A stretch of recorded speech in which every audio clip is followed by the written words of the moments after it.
and this is high praise for a hand-built car. It feels mass-produced. That said, it does not feel like the car that spawned it. It doesn't feel like an 8C. That's because they've softened the suspension. They've turned it from a stiff B-road barnstormer into a comfortable cruising machine, and I like that.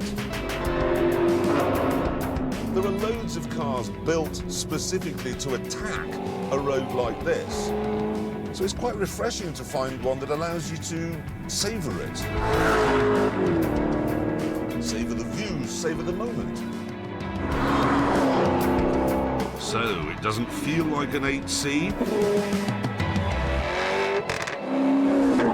And it certainly doesn't sound like one either.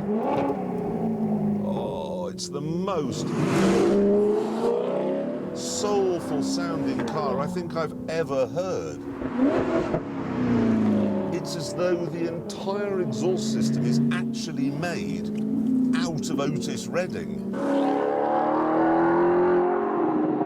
Left my home in Georgia, heading for the Frisco.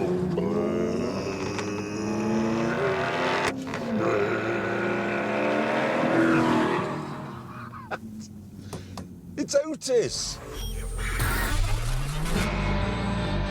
Don't get me wrong, though. This is not a slow car. It has a 444 horsepower, 4.7 litre Maserati V8.